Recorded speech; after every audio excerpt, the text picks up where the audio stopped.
তোমার বেটি হয়েছে। শুনুন একটা কথা বলি, শুধু ট্রিটমেন্ট ভালো হলেই ফল ভালো হবে এ কথা নয়, ফলের বীজও ভালো হতে হবে।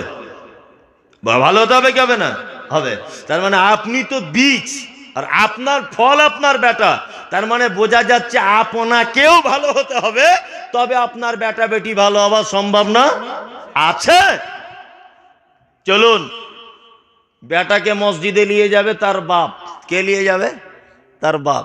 আর মা তার বেটিকে নিয়ে বাড়িতে সালাত আদায় করবে, জোহরের, আসরের, মাগরিবের, এশার, ফজরের।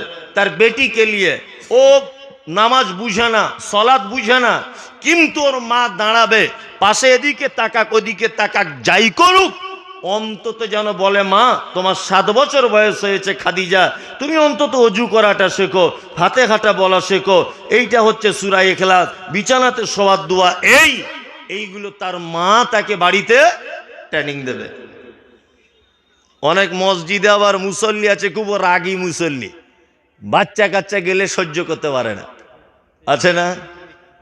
কেউ যদি তার পোতাকে হাতে ধরে নিয়ে যায়, ও তো বাচ্চা 7 বছরের, ও তো খেলাধুলোর ঝোঁক, তো সবাই নামাজ পড়ছে, গরমের দিনে পাকা সুইচগুলো সব অফ করে দিয়েছে, বুঝলেন না? গরমে মানুষ একেবারে ছাই হয়ে যাচ্ছে পুরে। তা মুসল্লি সালাম ফেরানোর পরে বলছে, তোকে আনে কোন সালারে? আনে কে তোকে? আগের দিন এসে কল খুলে দিয়ে গেলি, আজকে এসে ওই লাইট অফ করে দিলি, পাখা বন্ধ করে দিলি, আনে কোন কে রে? বলে কি বলে না? বলে। এই আপনি এরকম কেন বলেন? ও নামাজের সামনে দিয়ে দৌড়াবে, এটাই চূড়ান্ত। ও সুইচ অফ করে দেবে, এটাই ঠিক। ও কারো লুঙ্গি ধরে টেনে খুলেও দিতে পারে, বুঝলেন না? ও তো বুদ্ধি নাই, বুঝলেন তো? ও তো বুদ্ধি নাই, ও যা ইচ্ছা তাই করবে। একটা কথা আপনাকে বলি, কাঁঠাল গাছ দেখেছেন? দেখেছেন? হ্যাঁ, কাঁঠাল গাছ একটাই মাত্র পৃথিবীতে গাছ আছে যে একটা ফল পাকে আর একটা ফল ধরে। আম এরকম কোনো সিস্টেম নেই, দেখবেন একসঙ্গেই ধরে, একসঙ্গেই সব পেকে আস্তে আস্তে শেষ হয়ে যায়। কিন্তু কাঁঠাল একদিকে পাকছে, দেখবেন আর একদিকে পাতার ভিতর থেকে আর একটা কাঁঠাল বার হচ্ছে, বুঝলেন না? এখন পাকাটার স্বাদ খুব পেলেন, গাছে ওঠার সময়তে যদি ছোট যেটা ধরেছিল সেটা যদি ভেঙে দেন, আর 1 মাস পরে কাঁঠালের আর কোনো স্বাদ পাবেন? পাবেন না, বাজার থেকে কিনে আনতে হবে। আজকে আমাদের অবস্থা তো ঠিক তাই, তাই না? ঠিক তাই। মসজিদের বাচ্চাদেরকে কেন তাড়িয়ে দিচ্ছেন? আপনার তাড়ানোর রাইট নেই, কারণ ও আগামী দিনের মুসল্লি। আপনার তো পেকে গেছে আর ও ফুল ফুটছে, ওকে কেন আপনি মসজিদ থেকে বার করলেন? একদম নয়। ও জুম্মার দিনে গিয়ে ঝামেলাই করবে, চেঁচামেচি করবে, ওটা ওর চরিত্র। তবে আপনার এটা চরিত্র হতে হবে যে আপনার বেটা বা পোতাকে ধরে মসজিদে নিয়ে যেতে হবে। মনে থাকবে এটা? ইনশাল্লাহ নিয়ে যাব, ইনশাল্লাহ। চলুন তাহলে এই পর্যন্ত সব এক, নারী পুরুষ, তাই তো? চলুন, নামাজ ফরজ হয়ে গেল 10 বছরে, ফরজ। এই জায়গাটায় ইসলামিক দৃষ্টিতে নারী পুরুষের একটু ডিফারেন্স আছে। এক, মসজিদে নামাজ শুরু হয়েছে, ইমাম সাহেব যদি পুরুষ হয় তাহলে আগে চলে যাবে, গিয়ে ইমামতি করবে, কিন্তু নারী কোশ্চিন কালেও কোনোদিন আগে বেড়ে ইমামতি করতে পাবে না।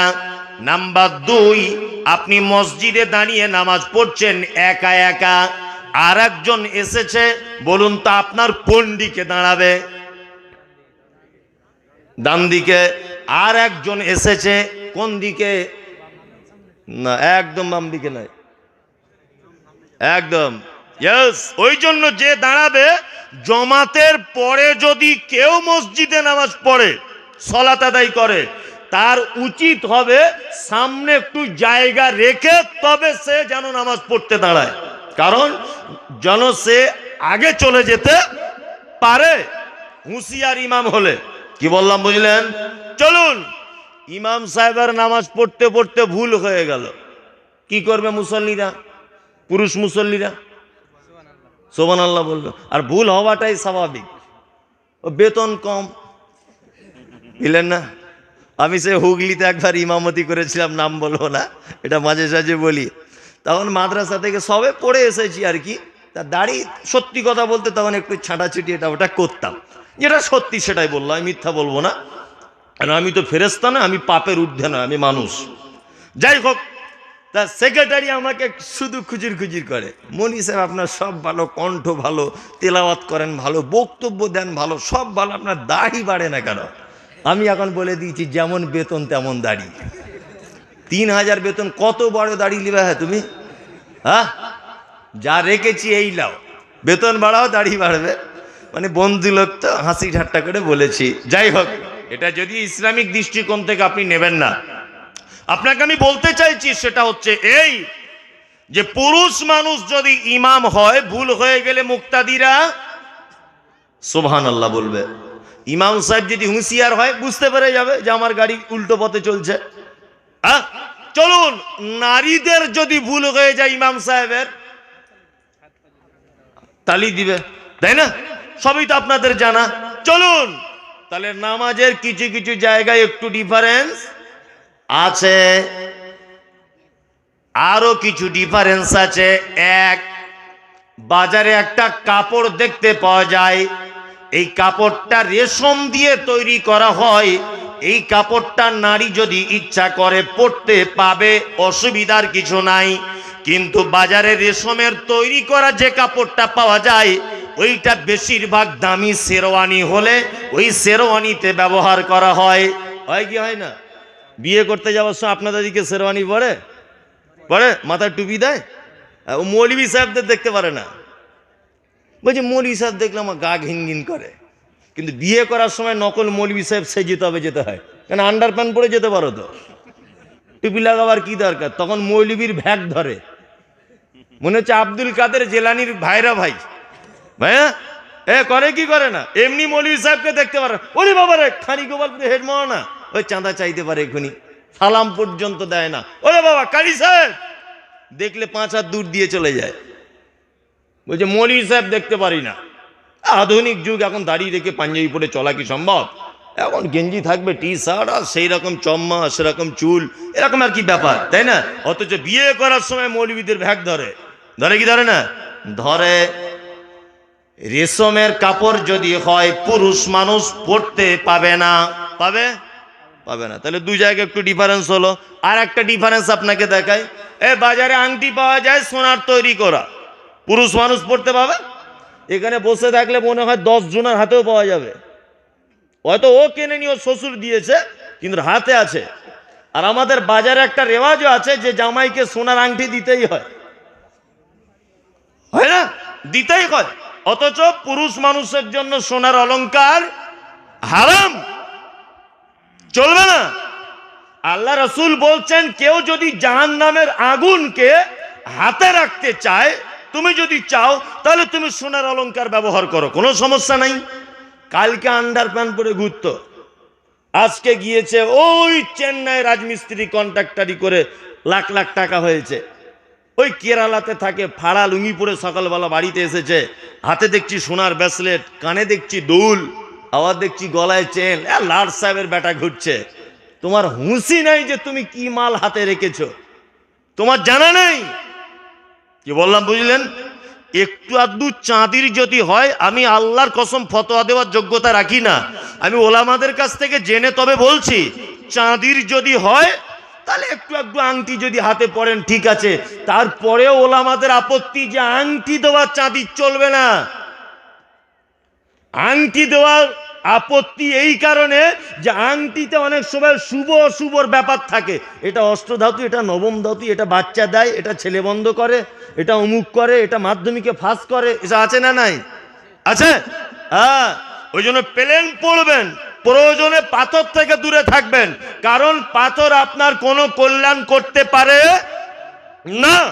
পৃথিবীতে একটা দামি পাথর জান্নাত থেকে এসেছে, আল্লাহ রসুলের হাদিস, পাথরটা যখন আসে দুধের থেকেও সাদা ছিল, তার নাম হাজরে আসওয়াদ, যেটা কাবার রুকনে ইয়ামানির পরে যে কোনাটা, ওই কোনাতে আমি দেখে এসেছি, চুমু খেয়ে এসেছি আলহামদুলিল্লাহ।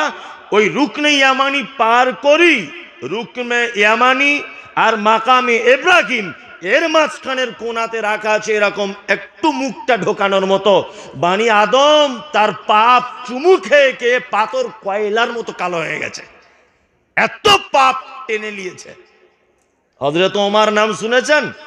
খুব বড় মাপের মানুষ না? হযরত ওমর কি বলছে দেখুন, শায়েখ ভালো জানেন। হযরত ওমর কাবার সামনে দাঁড়িয়ে পাথরের দিকে আঙুল তুলে দিয়ে বলছে, পাথর তুমি উপকারও করতে পারো না, ক্ষতিও করতে পারো না, শুধু আল্লাহর নবী চুমু খেয়েছিলেন বলে আমি চুমু খাবো, তুমি কোনো কিছু করতে পারো না। তাহলে জান্নাত থেকে পাথর, সেটা যদি আপনার ভালো মন্দ যদি কিছু করে দিতে না পারে, অষ্ট ধাতু, নবম ধাতু, ষষ্ঠম ধাতু, পঞ্চম ধাতু কোনো কাজে আছে? আছে? নাই। একদম সাবধানে থাকবেন।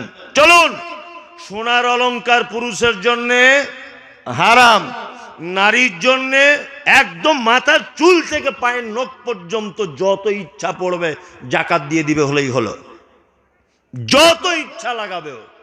চলুন, আর একটা আছে, এই যে মেহেন্দি, এটা পুরুষ মানুষ লাগাতে পাবে, কিন্তু অনেক বিয়ে করতে গেলে তো পড়ে, অনেক ছেলে ঈদের সময় পড়ে না?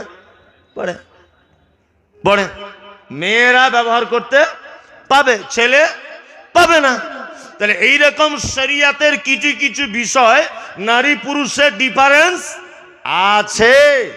এইবার আপনাকে আমি যে কথা বলছিলাম সেটা হচ্ছে এই, এতক্ষণ পর্যন্ত আপনারা নারী পুরুষের কিছু মিল দেখলেন, কিছু ডিফারেন্স দেখলেন।